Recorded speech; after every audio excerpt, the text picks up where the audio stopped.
প্রিয় দেশবাসী, আসসালামু আলাইকুম।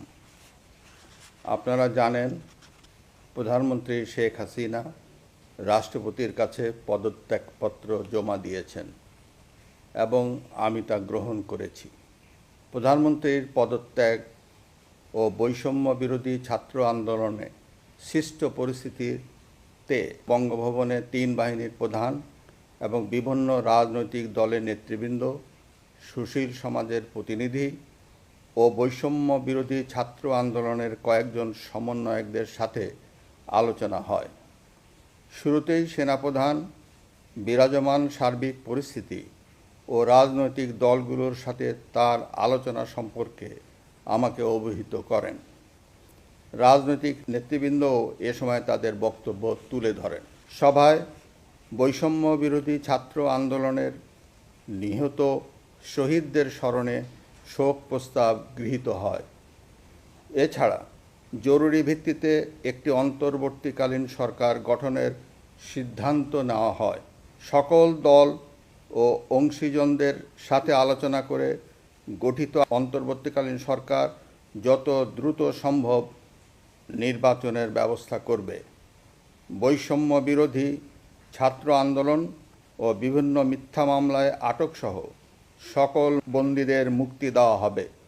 বৈষম্য বিরোধী ছাত্র আন্দোলনের নিহতদের পরিবারদের ক্ষতিপূরণ প্রদান ও আহতদের সুচিকিৎসার প্রয়োজনীয় সকল সহায়তা দেওয়া হবে। সর্বসম্মতিক্রমে বিএনপির চেয়ারপারসন বেগম খালেদা জিয়াকে মুক্তি দেওয়ার সিদ্ধান্ত নেওয়া হয়। প্রিয় দেশবাসী, আমি দেশের আইনশৃঙ্খলা পরিস্থিতি স্বাভাবিক করতে এবং লুটতরাজ ও ধ্বংসাত্মক কর্মকাণ্ড বন্ধ করতে রাজনৈতিক দলগুলোর প্রতি আহ্বান জানাচ্ছি। জনগণের জানমাল ও রাষ্ট্রীয় সম্পদ রক্ষায় সশস্ত্র বাহিনীকে কঠোর পদক্ষেপ নেওয়ার নির্দেশ প্রদান করছি। সাম্প্রদায়িক সম্প্রীতি ও সংখ্যালঘুদের নিরাপত্তা নিশ্চিত করতে এবং সরকারি সম্পত্তি রক্ষায় সকলকে এগিয়ে আসার আহ্বান জানাচ্ছি। দেশের অর্থনীতি, প্রশাসন ও শিল্প কলকারখানা চালু রাখার লক্ষ্যে সকলকে কার্যকর ভূমিকা রাখার আহ্বান জানাই। এছাড়া যারা হত্যা ও সহিংসতার সাথে জড়িত নিরপেক্ষ তদন্তের মাধ্যমে তাদেরকে আইনের আওতায় আনা হবে। গণপ্রজাতন্ত্রী বাংলাদেশের সংবিধান অনুযায়ী অনতিবিলম্বে বর্তমান সংসদ বিলুপ্ত করা হবে।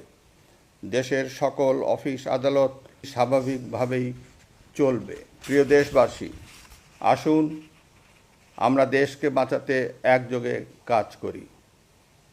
পারস্পরিক হিংসা বিদ্বেষ ভুলে ও প্রতিহিংসার ঊর্ধ্বে উঠে দেশকে এগিয়ে নিতে নিজ নিজ অবস্থান থেকে ভূমিকা রাখার জন্য আমি বিনয়ের সাথে আপনাদের প্রতি অনুরোধ করছি।